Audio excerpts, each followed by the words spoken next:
கருப்புன்னு ஒரு படத்துல நான் நடிச்சேன். 4 பேர் நல்லவுக்கு 4 பேர் எங்களுக்கு பயம் கிடையாதுன்னு பாடல். நான் வில்லனுங்க ஆடுறது. பாலாஜி என்ன சொல்லி புக் பண்ணலையே சார், நாங்க கடைசியில தான் வாரோம், நீங்க ஆடுறீங்கன்னு சொல்லி இதே பிரசாத் இதுல பயங்கரமா ஆட வச்சாங்க. நான் ரிங்கில் நின்று என் பசங்களை கூட்டு வந்திருந்தேன். அவன் பார்த்து ஏப்பா அந்த பாட்டை எடுத்துட்டாங்க, அது நம்ம என்னப்பா பண்ண முடியும், அதை தூக்கிட்டாங்க, சரி பரவாயில்ல யூடியூப்லயாவது வரும், யூடியூப்ல வரும்னாங்க. அந்த நான் சிறப்பா ஆடி இருந்தேன், கஷ்டப்பட்டு ஆடி இருந்த அந்த சாட்டெல்லாம் காணோம். இது ஏன் இப்படி இருட்டடிப்பு பண்றீங்கன்னு தெரியல. நீங்க இங்கேயோ டாப்ல இருக்கீங்க, மார்க்கண்டேயன் குமாரர்கள் ஒண்ணு கைதி போச்சு, ஓகே சரி, நீங்க சம்பாதிங்க, கோடிக்கணக்கான சொத்து வாங்கி போடுங்க, அகரம் நல்ல பேர் எடுங்க. ஒரு நடிகனோட நடிப்பை, ஒரு போர்ஷனை, ஒரு பங்களிப்பை அடுத்தவன் ஜோத்திலேயே பண்ண போறீங்க. நான் பகிரங்கமாக குற்றம் சாட்டுறேன். உங்களுக்கு ஆண்மை இருந்தா, உண்மையிலே தைரியம் இருந்தா அதை போடுங்க. RSS பிரபு அவரு கேட்கிறேன், நான் என்ன ப்ரொடக்ஷன் நம்பர் 73 குரூப் டான்சரா இருக்கலையே, 86லயே நான் கவுன்சிலையும் தனஞ்சயன் இவங்கெல்லாம் அரக்காடாய் போட்டுட்டு இருக்கலையே நான் ப்ரொடியூசர் ஆனவன். 86லயே நான் ராஜ்கரண்டி 73 நம்பர். இப்ப எனக்கு வயசா இருக்கலாம், நான் நாளைக்கு நிச்சயமா உத்வேகமா இருக்கேன். நான் படம் எடுத்து படத்துலதான் போட்டுட்டு இருக்கேன். நான் 100 படம் எடுப்பேன், வருஷத்துக்கு 4 படம் எடுக்கத்தான் போறேன். நீங்க நல்ல கதைகளோட வாங்க, ஒரு கட்டா குஸ்தி மாதிரி, ஒரு பரிமளா இந்த மாதிரி ஏகப்பட்ட கதைகளோட வாங்க, நான் ஆயத்தமா இருக்கேன். ஆனா SR பிரபு அன்னைக்கு சொன்னது, நாங்க அப்படியே வித்துட்டோம், ஆடியோ கம்பெனிக்கு வித்துட்டோம், இனி நான் என்ன பண்ண முடியும்? இது என்ன ஒரு பொறுப்பில்லாத. நான் 350 படங்கள் நான் நடிச்சுட்டேங்க. எத்தனை நடிகர்கள் ஆதங்கத்தில் இருக்காங்க. அதாவது இது இருட்டெடுப்பு பண்ணி எல்லாம் பில்டப்ல வாழ்ந்துட்டு இருக்காங்க இன்னைக்கு ஹீரோ. எல்லாம் பில்டப். ஒரு டான்ஸ் மாஸ்டர், ஒரு ஃபைட் மாஸ்டர், ஒரு டெக்னீஷியன், ஒரு பாடலாசிரியர், ஒரு இயக்குனர், இப்படி நூற்றுக்கணக்கான பேர்கள் உழைப்புலதான் இன்னைக்கு பில்டப்ல வந்துட்டு இருக்கீங்க. RJ பாலாஜி அன்னைக்கு என்ன 1500 ஷாட் பில்டப் கொடுக்குறீங்க ஹீரோக்கு. ஏன்னா கம்மியா நிக்க வச்சிருக்கான். ஒரு இயக்குனர் 2-3 பேர்கிட்ட நான் சொல்லல, சரி இனிமேல் நீங்க சைன் பண்ணீங்க, முக்கியமான சீன் எது நடிக்கிறீங்களோ அதை எடுக்கிறீங்கன்னா என்ன கேட்காம நீங்க எடுக்கக்கூடாதுன்னு அக்ரிமெண்ட் போடுங்கன்னு சொன்னார். இதெல்லாம் எந்த அளவுக்கு சாத்தியம்? நான் எடுத்து எத்தனையோ கேப்டன் போய் 25,000 அடி தூக்கி போட்டிருக்காங்க. ஆனா அவருக்கு கால் தூசிக்கு ஈடாக மாட்டாங்க. அதனாலதான் படங்கள் நிக்குது. மலையாள படங்கள் ஏன் நிக்குது? இப்ப இவங்கெல்லாம் நிக்கிறாங்க, மலையாள படத்தை பாராட்டுறோம், தலையில தூக்கி வச்சு கொண்டாடுறோம். எல்லா கேரக்டர்களையும் நீ என் கேரக்டர் ஒண்ணு கொடுக்க வேணாம், ஒரு வெங்காயம், நான் ஒன்று பிச்சை எடுக்கிறவன்லாம் கிடையாது. ஈட்டடிப்பு ஏன் பண்ற? அந்த என்ன மறைச்சிட்டு நீ பெரிய ஆளனா, நான் தான் உண்மையான கருப்பு, நான் தான் கருப்பு, கருப்பேன் வருவா, மக்கள் சொல்லுவாங்க. தைரியம் இருந்தா அந்த சாட்டை போடுங்க சார். நான் கஷ்டப்பட்டு ரிங்கில் ஆடினேன் சார், காணாம் சார், யூடியூப்ல போடுறேன்னு சொன்னாங்க சார். அதுக்கப்புறம் யூடியூப்லயும் போடல. அந்த பர்டிகுலர் நான் நடித்ததை, நான் ஆடினதை, அது 2 நிமிஷம் சாட்டா இருக்கலாம், 4 நிமிஷமா இருக்கலாம். சூர்யா சார் விக்ரம் 5 நிமிஷம் தானே வந்தாரு. அந்த பிரசன்ஸ் தானே, ஆடியன்ஸ் எல்லாத்துக்கும் இருக்காங்கல்ல. பசங்க பாவம், அவனுக்கு பதில் சொல்ல முடியல. கூட்டு போயிருந்தேன் ஷூட்டிங்கு. அப்பா என்னப்பா நீ அப்படி ரிங்கில் அந்த ஆடின, பாட்டெல்லாம் ஷாட் உடைச்ச, எல்லாம் செய்ய சொன்னாங்க, ஏன் போடல? நான் உங்களுக்கு என்ன பதில் சொல்றது? இது ஏன் இந்த மாதிரி ஒரு அயோக்கியத்தனம்? முதல்ல ஹீரோவா இருங்க, நல்லா சம்பாதிங்க, என்னமோ வேணாலும் பண்ணுங்க. ஆனா சினிமாங்கிற ஒரு கூட்டு குடும்பம், அதை ஞாபகம் வச்சுக்கோங்க.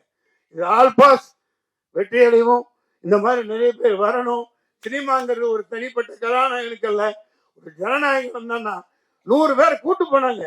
மலேசியா செலவு பண்ணி கூட்டு போனா அவன் ஜனநாயகன். இங்க நடக்கிற மதுரைக்கு கூட்டு போல. யாரும் என் இடத்துல நான் அடட்டி பரவாயில்ல. யாரோ ஒரு பொண்ணு அவர் கூட இருந்தது, ஆடு படத்தில் இருக்கிறது, இவர் கோட்டு போட்டுக்கிட்டு ஆடுறாரு. அடே நீ நல்லா ஆடு, நல்லா ஆடு, ஆனா என்னை எதுக்கு போட்ட? ஏன் அப்படி இருட்டடிப்பு பண்ண? ஏன் பயம்? 2 நிமிஷம் சாட்டா இருக்கட்டும், 4 நிமிஷமா இருக்கட்டும், நீ போடு, காட்டு, மக்கள் பார்த்துக்குவாங்க. உனக்கு தானே பேர் வருது, உன் கம்பெனிக்கு தானே பேர் வரும். அந்த மாதிரி பகிர்ந்து கொடுக்க மாட்டேங்கிறாங்க. தெரிஞ்சேன் நீங்க என்ன என்சைக்ளோபீடியா இதுதான். இதை முதல்ல நோட் பண்ணுங்க. சும்மா ஜால்ரா போட்டுட்டு போறதுக்கு ஆள் பாஸ் நல்லா இருக்காரு, நல்லா ஓடும், ஏய் நல்லா இருந்தா தான் படத்தை பார்ப்பான்.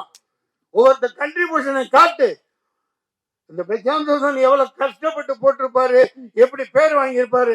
அவர் உழைப்ப சுரண்ட நான் மறைச்ச சும்மா இருப்பாரா? I don't care.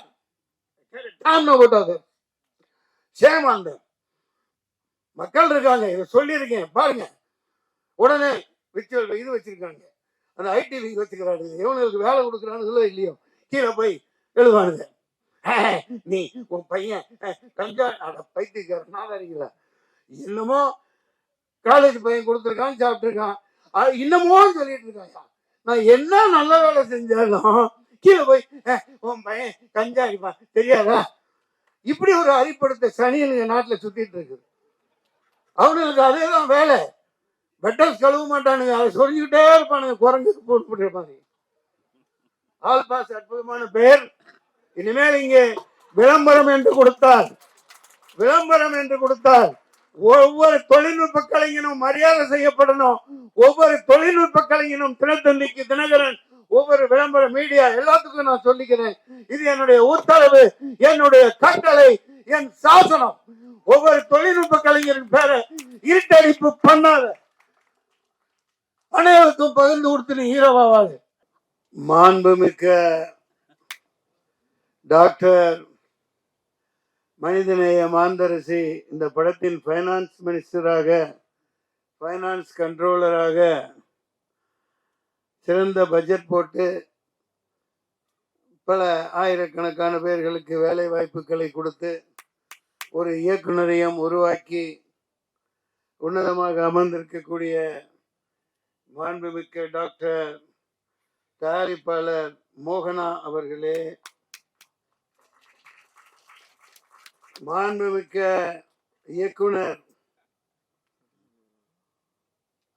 மனிதவள மேம்பாடு சிறப்பாக ஆக வேண்டும் என்று இங்கே சிறப்பான புதியவர்களை எல்லாம் அறிமுகப்படுத்தி எனக்கு தெரிந்து 30 வருடங்களுக்கு மேல் இந்த துறையிலே போராடி இன்று வெற்றி பெற்று இயக்குனராக அறிமுகமாகி இருக்கின்ற மைதீன் அவர்களே,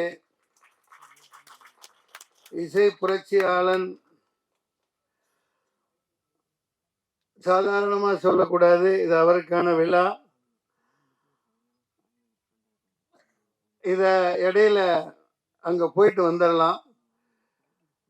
மிகப்பெரிய ஒரு போராட்டம் நீட்டுக்கு எதிராக நடந்தது. அதுல இவர் சொல்லிய கருத்துக்கள் உலகம் முழுக்க ஏற்றுக்கொள்ளக்கூடியதாகவும், இந்தியா முழுக்க இந்த ஆளும் வர்க்கத்தினால் இப்ப 20-30 லட்சம் கோடிகளுக்கு மேல கொள்ளையடிச்சு மோசடி பண்ணி பல ஆயிரக்கணக்கான மாணவ மாணவிகள் அனிதால இருந்து சாவுக்கு காரணமா இன்னமும் ஒரு ஆதிக்க சக்திகள் தவறா பயன்படுத்திட்டு இருக்கிறதுக்கு சம்மட்டியால் அடிச்ச மாதிரி ஒரு கருத்தை சொன்னார். நீங்க ஆட்டோ டப் பண்ணி இங்கிலீஷ்ல போடுங்க. அதாவது அவர் சொன்னது ரொம்ப ரொம்ப சிம்பிளான விஷயம்.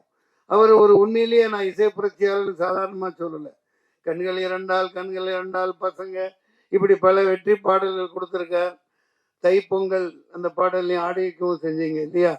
அற்புதமான ஒரு உருவக வளர்ந்துட்டு வரையில 2 வரி தான் அவர் சொன்னது. ஏன்னா நீங்க இப்படி போட்டு கோச்சிங் அது இதுன்னு போட்டு சாவடிச்சு இப்படி புளியறீங்களே, 11ஆம் வகுப்பு 12ஆம் வகுப்புல அந்த சிலபஸை வச்சு தொலைங்கடா நாதாரிங்களா. அது நான் சொல்றது திட்டி சொல்றேன். எவ்வளவு எளிமையான கருத்து பாருங்க. எதுக்கு அந்த சிலபஸ அந்த கோச்சிங்னு போட்டு கோடிக்கணக்கா கொள்ளையடிக்கிறாங்களே, நீ என்ன வெங்காயம் என்னமோ எவ்வளவு வை, அந்த படிப்பை 11ஆவது 12ஆவதுல வச்சு தொலைங்க அப்படின்னு பயங்கரமான ஒரு உண்மையை சொல்லியிருக்கார். அவர் பல அரசியல்வாதிகளுக்கு முன்னோடியா நெத்தி போட்டுல அடிச்ச மாதிரி ஒரு இதை பண்ணி இருக்கார். அதற்காக ரெட் சால்யூட் மிஸ்டர் ஜேம்ஸ் தந்தார். மேலும் ஒளி ஓவியர், இந்த படத்தின் ஒளிப்பதிவாளர் மாண்புமிக்க டாக்டர் தில்ராஜு அவர்களே. நான் என்னடா மாண்புமிக்க டாக்டர்னு சொல்றான்னு சில பேர் யாராவது தப்பு கணக்கு போடுவாங்க. நீங்க அந்த மாதிரி உட்கார்ந்துருக்கீங்க. டைரக்டர் தைரியமா இருங்க. 40-30 வருஷத்துக்கு முன்னாடியே 93 நினைக்கிறேன், என்னோட முதல் படம் வெளியிட்டப்ப டாக்டர்னு பட்டம் கொடுத்தாங்க அம்மாவுக்கு. நான் அப்ப சும்மா இருக்க மாட்டேன், ஏதாவது ஒண்ணு பண்ணிட்டு இருப்பேன். தெரியும். அது என்னோட படத்துல 60 நடிகர்களுக்கு மேல போட்டு நானும் படம் எடுத்தேன். ராஜாதி ராஜகுலத்துங்க ராஜமார்த்தாண்ட ராஜ கம்பீர காத்தவராய கிருஷ்ண காமராஜன். நான் என்ன பண்ணேன், மாண்புமிக்க டாக்டர் நாகேஷ் அவர்கள், மாண்புமிக்க டாக்டர் மனோரமா அவர்கள், மாண்புமிக்க டாக்டர் குள்ளமணி அவர்கள், இன்னைக்கு போய் பாருங்க இருக்கும், முழுக்க 60 நடிகர்களை போட்டு விளம்பரம் படுத்தேன். தினத்தந்தியில போட மாட்டேன்ட்டாங்க. அப்ப சில்க் ஸ்மிதா மேல எனக்கு ஒரு பரிசா கொடுத்துருந்தாங்க, ஒரு கார் கான்ட்ரஸா எடுத்துட்டு கிளம்புறேன்னு எல்லாத்தையும் கூட்டிட்டு போயிட்டேன். நேராக போய் ஏன் எதனால இல்லைங்க, அது ஒரு மாண்புமிக்கங்கிறது மந்திரிகளுக்கு தான் போடுவோம். அப்படி எந்த புத்தகத்தில் இருக்கு? இல்லை நீங்கள் டாக்டர்னு போட்டிருக்கீங்க.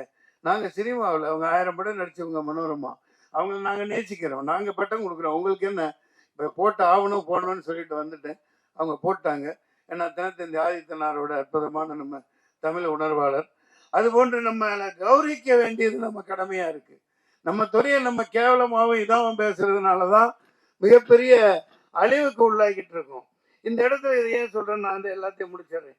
மோகன்ராஜன் ஆகா எங்கப்பா அட்டி நிறுத்துறே என்ன எட்டி பின்றாரப்பா, கட்டா குஸ்தி சம்பவக்காரி என்ன சம்பவம் பண்ணிட்டாப்பலப்பா. எங்க இருந்து தான் இந்த லிரிக்ஸ் அவருக்கு கிடைக்குதோ அடி பின்றாரு. மோகன்ராஜன் பாடலாசிரியர் அவர்களே, நிலவை பார்த்திபன் அவர்களே, வினோதினி வைத்தியநாதன் சும்மா இருக்கிறாங்களா பாருங்களேன். இந்த வயசுலயே அவங்க அப்பாவை கூட வச்சுக்கிட்டு ரீல்ஸ் போட்டு அப்பாவை விட்டு கொடுக்காத பிள்ளையா கவர்மெண்ட்டுக்கு எதிரா அடி சமட்டி அடி அடிக்கிறாங்க. அவர் தைரியத்தை பாராட்டலாம். நடிகர் தோழர் மாண்புமிக்க ஜெயபிரகாஷ் அவர்களே, பிரசன்னா பாலச்சந்திரன், அருவி மதன், கவிதா பாரதி அவர்களே, இயக்குனர் மூர்த்தி அவர்களே, அக்ஷயா அவர்களே, சஞ்சய் அவர்களே, மாண்புமிக்க கோகுல் அவர்களே, நிகில் கணேஷ்குமார் அவர்களே, ஜெயசீலன் கலை இயக்குனர் ஜெயசீலன் அவர்களே, MS பிரபு அவர்களே, கொஞ்சம் மற்றவங்கெல்லாம் போயிட்டனால கொஞ்சம் டைம் இருக்குன்னு நினைக்கிறேன். அனைவருக்கும் நெஞ்சார்ந்த வாழ்த்துக்கள். இப்போ கதாநாயகனுக்கு வருவோம். இவர் என்ன அநியாயம்பா, அதாவது நம்ம ரசம் குடிச்சிருக்கோம். எனக்கு எலுமிச்சை ரசம் பிடிக்கும், பூண்டு ரசம், அப்புறம் என்ன தக்காளி ரசம், புளி ரசம், படப்பிடிப்பில் ஆச்சரியமாலாம் பொள்ளாச்சி அங்கங்க படப்பிடிப்புன்னு அந்த காலத்தில் எங்களுக்கு மல்லிகைப்பூ ரசம்லாம் செஞ்சு தந்திருக்காங்க. ரொம்ப அற்புதமாக இருக்கும். மல்லிகைப்பூ தேநீர் டீ தந்திருக்காங்க. அந்த மாதிரி பல ரசங்களை நம்ம குடிச்சிருக்கோம். ஆனால் இவங்க பாருங்க, இந்த நடிப்பில் பயங்கரமான ஒரு பல ரசத்தை புழிஞ்சிட்டு இருக்காங்க பாருங்க. கதாநாயகன் கதாநாயகி அடேங்கப்பா, அண்ணலும் நோக்கினால் அவளும் நோக்கினால்னு ஈருடல் ஓர் உயிரா அசத்தலான ஒரு காதல் ரசத்தை பிழிந்து கொண்டிருக்கிறார்கள். அந்த குழந்தைக்கு வாழ்த்துக்கள். நல்ல அற்புதமா இருக்கு. உஷாரா என்ன பண்ணிட்டாருன்னா, நம்ம துஷந்த் கதாநாயகன் இது கொரோனா வந்துடக்கூடாதுன்னு கண்ணாடி போட்டார். கண்ணாடி போட்டு அற்புதமா இருக்கு, பார்த்துக்கிட்டே இருக்கலாம் போல இருக்குப்பா. நல்ல பேர் கிடைச்சிருச்சு தமிழ்நாடு தமிழ் ரசிகர்களுக்கு. அப்படி ஒரு ஜனனி பெரிய அளவுக்கு வருவீங்க, அற்புதமா இருக்கு. இங்க நான் ஏன் இங்க பாருங்க, அதே நேரத்தில் இந்த பேப்பர்ல எல்லாம் ஒரு விஷயத்த நீங்க இன்னையிலிருந்து அது மாறணும். இந்த சின்ன சின்ன இடத்துல டெக்னீஷியன் பேரை போடுறாங்க, ஹீரோக்கள் பேரை பெருசா போடுறாங்க, போட்டுக்குங்க தப்பில்லை. ஆனா இந்த இரட்டடிப்பு பண்ணாதீங்க. இப்ப தொழில்நுட்ப கலைஞர்கள் கொஞ்சம் பேர் நடிகர்களை இங்க சொல்லிட்டோம். விளம்பரம் காப்பக்கம் வரும், பேர் பெருசா இருக்கும். ஆனா இந்த தொழில்நுட்ப கலைஞர்கள் கீழே கண்ணுக்கே தெரியாம இருக்கும். அது எவ்வளவு மனசு நோக்கும் பாருங்க. அது என்ன வீணா போகுது? விளம்பர காசு கொடுக்கத்தானே செய்றீங்க.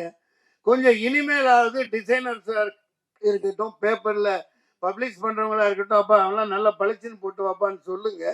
ஏன்னா ஹீரோவே எல்லாம் பிரதானம் அல்ல, எல்லாமே அவங்களே அல்ல. இப்ப பாருங்க, இதுல எத்தனை பேர் சின்ன எழுத்து, நான் எப்படியோ படிக்கிறேன் இந்த வெளிச்சத்துல. Director of photography Thilli Rajan, okay. Editing S Bhaskar, art Jayaseelan, Mohanrajan இங்க வருது, அண்ணாதுரை, புவன், RS புவன் தான் PRO. இது பேப்பர்கள்ல இனிமேலாவது இந்த திரைப்படத்தை விளம்பரம் எது கொடுத்தாலும் அந்த தொழில்நுட்ப கலைஞர்களை பெரிய அளவுக்கு போடாட்டியும் படிக்கிற அளவுக்கு போடுங்க. பல பேர் கிளம்பி வருவான், அதுல ப்ரொடியூசர் வருவான். தொழில்நுட்ப கலைஞர்களை இரட்டடிப்பு செய்யாதீங்க. ஆல் பாஸ் அற்புதமான ஒரு டைட்டில். அதாவது எல்லாரும் ஜெயிச்சாச்சு. ஆமா, ஒன் ஸ்டெப் என்டர்டைன்மெண்ட், ஒரு அடி வெற்றி நோக்கி இன்னைக்கு அதிக அடி வச்சு வந்துட்டீங்க. அதை மனதார பாராட்டுறேன். All pass. நான் அது பிளாஷ்பேக்கு போனா எல்லாம் ஆங்கிலத்திலேயே பேர் இருக்கு. இப்ப டிசி இருக்கு, இது இருக்கு. அப்ப அந்த காலத்துல அதிகமா இருந்தனால 93லயே தான் நான் போய் தமிழ் தூய தமிழ்ல தமிழ் படங்களுக்கு பேர் வைக்கணும் அப்படின்னு பெருஞ்சித்தனார் வந்தாங்க. ஊமை கவிஞர் சுரதா வந்திருந்தாரு, என்ன வாழ்த்தினாரு. அவங்க அந்த வள்ளுவர் கோட்டத்தில் அப்போலாம் ஆகுனா போராட்டத்தில் உட்காருவேன். அந்த வாரத்திலேயே டாக்டர் கலைஞர் அவர்கள் தூய தமிழில் வைக்கப்படுகிற பெயர்களுக்கு படங்களுக்கு இவ்வளவு மானியம் அப்படின்னு 5 லட்சம் 7 லட்சம் அனௌன்ஸ் பண்ணாங்க. அது எந்த அளவுக்கு மறுபடியும் அதை நம்ம இப்போ கொண்டு போக முடியும்னு தெரியாது. அந்த விட்டுட்டு நான் ஏன் இந்த அளவுக்கு நான் இப்போ சமீபமாக ஒன்று பாதிக்கப்பட்டேன். எனக்கு மனசு வேதனையாக இருக்குது. அதை இங்கே ஆல் பாஸில் ஏன் சொல்லணும்னா இது கலைத்துறை சம்பந்தமானது, நடிகர் சம்பந்தமானது.